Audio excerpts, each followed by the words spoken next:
sejam bem-vindos novamente à nossa TV Araxá Educa. Eu sou a Dayana, professora de língua portuguesa.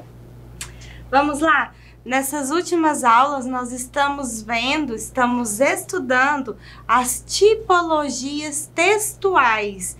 Lembram que nós já vimos sobre a narrativa, começamos a ver sobre a dissertação. Nós vamos aqui recapitular um pouquinho sobre o que vimos na aula passada. Tudo bem? Vamos lá. A tipologia dissertação, que são os textos dissertativos. Eu falei com vocês, lembram? Sobre a introdução, o desenvolvimento e a conclusão.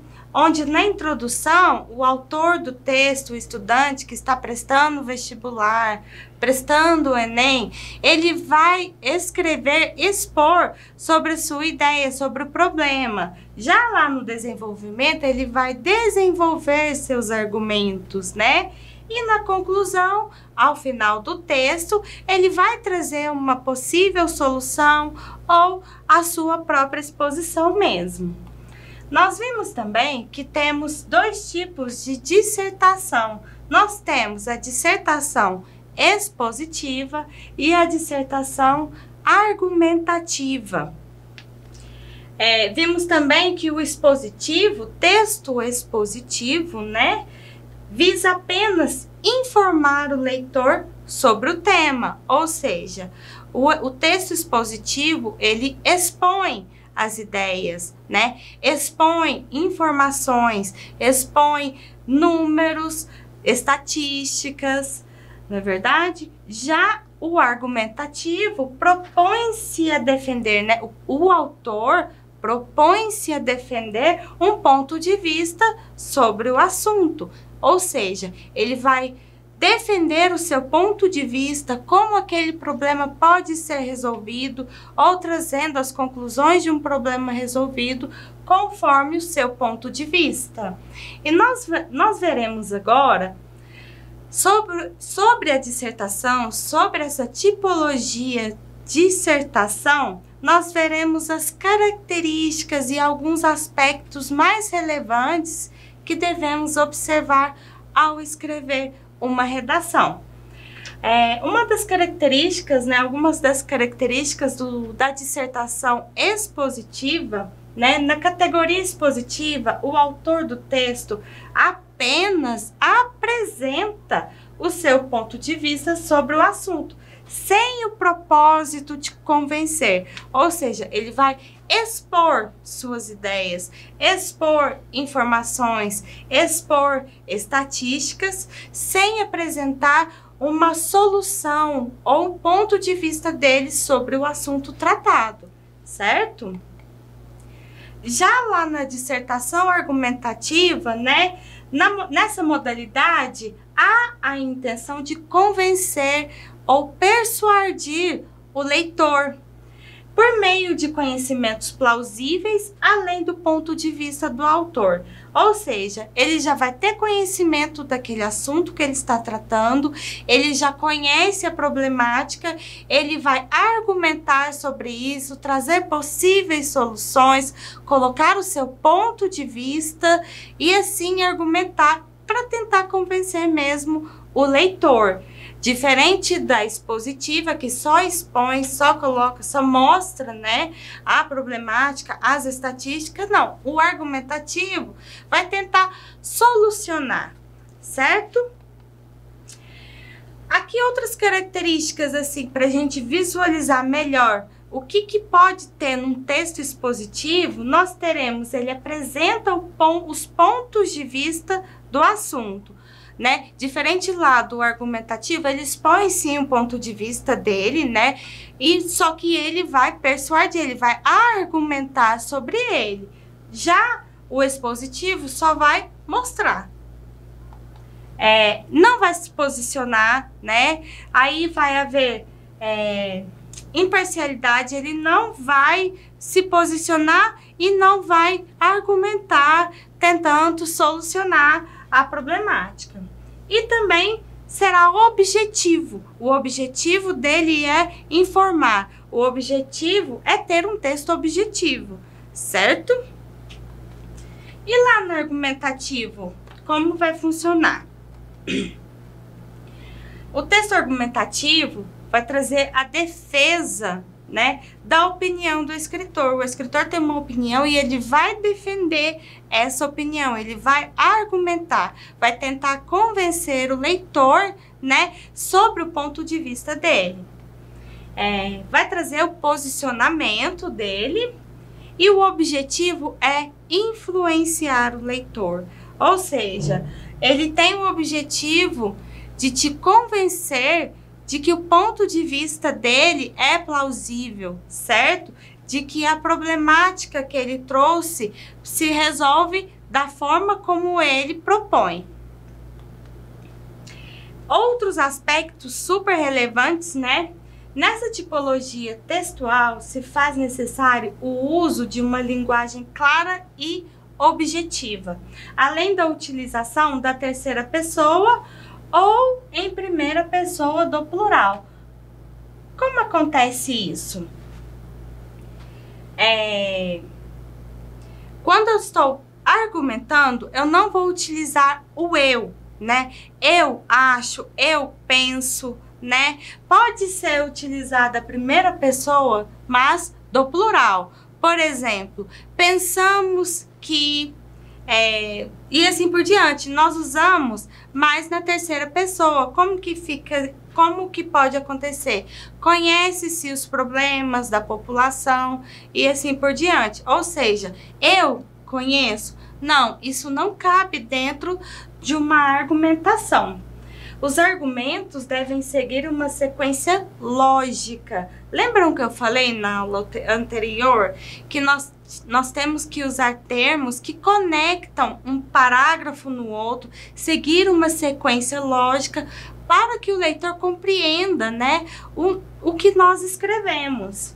Eles podem ser únicos ou dar apoio a outros argumentos dominantes também dentro de um assunto. Ou seja, dentro de uma dissertação pode haver mais de um argumento diferente do outro, mas que se posicionem, certo? Que possam ser comparados. É um exemplo. Mais aspectos relevantes, né? O domínio do assunto abordado e da norma culta da língua portuguesa. Ou seja, para escrever um texto, para argumentar, né, para dissertar, para expor em um texto, nós devemos ter domínio desse assunto, né? Uma forma de estar por dentro dos assuntos relevantes, né, que acontecem no mundo, é estar atento a jornais, revistas que trazem notícias do mundo, rádio, TV, tudo que envolva toda a nossa população mundial, você deve estar atento. Outra fonte muito bacana de ter argumentos, assistir a documentários, né, séries, é muito legal para o desenvolvimento aí do seu repertório. E a norma culta da língua portuguesa, a norma padrão da língua portuguesa. Não usamos gírias, não usamos figuras de linguagem em um texto dissertativo, certo? O domínio da ortografia, que é, na verdade, saber escrever corretamente as palavras, né? Uma dica muito importante quanto a isso, se você quer se sair bem em uma dissertação, no seu vestibular, daqui um tempinho, hein, gente? Ou para o Enem, treine a sua escrita, treine a sua redação, busque temas atuais para escrever. Assim você vai treinar a sua ortografia e evitar jargões, linguagens conotativas e figuradas, que, como eu falei agora, não são aceitas em uma dissertação. Eu trouxe um texto aqui para a gente analisar. É também, como na aula passada analisamos, uma redação de um aluno. Esse também é uma redação de um aluno, se não me engano, para um vestibular. Vamos ver. É condenável a atitude que grande parte da sociedade desempenha no que diz respeito à preservação do meio ambiente. Apesar dos inúmeros desastres ecológicos que ocorrem com demasiada frequência, a população continua cega. E o pior é que essa cegueira é por opção. Não sou especialista no assunto, mas não é preciso que o seja para perceber que o planeta não anda bem. Tsunamis, terremotos, derretimento de geleiras, entre outros fenômenos, assustam a população terrestre, principalmente nos países desenvolvidos, maiores poluidores do planeta. Seria isso mera coincidência? Ou talvez a mais clara resposta da natureza contra o descaso com o futuro da Terra? Acredito na segunda opção. Enquanto o homem, imbuído de ganância, se empenha numa busca frenética pelo progresso, o tempo passa e a situação adquire proporções alarmantes.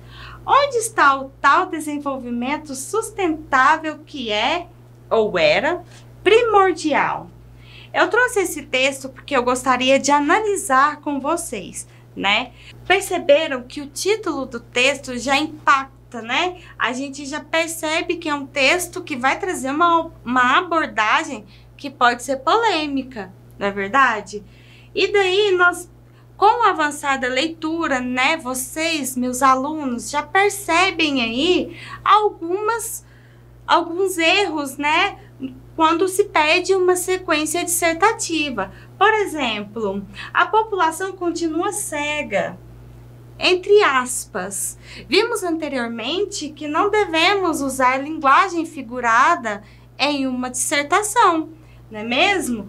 E ainda continua, né? E o pior é que essa cegueira é por opção. Ele falou alguma mentira? Não, mas não utilizamos uma figura de linguagem, não usamos conotação em uma dissertação. Não sou especialista no assunto, olha só. Não sou o eu, a primeira pessoa. Não utilizamos isso. Ainda mais, ele pode colocar que é o ponto de vista dele, mas ele não deve utilizar a primeira pessoa, certo? Mas não é preciso que seja para perceber. E outra coisa, as questões, né? Os questionamentos. O texto dissertativo, ele é para expor algo, por exemplo, ele expôs aí os problemas que tem, né? Do mundo, do planeta, do meio ambiente, ele expôs isso tudo, mas não trouxe uma problemática, ele trouxe mais questionamentos, né?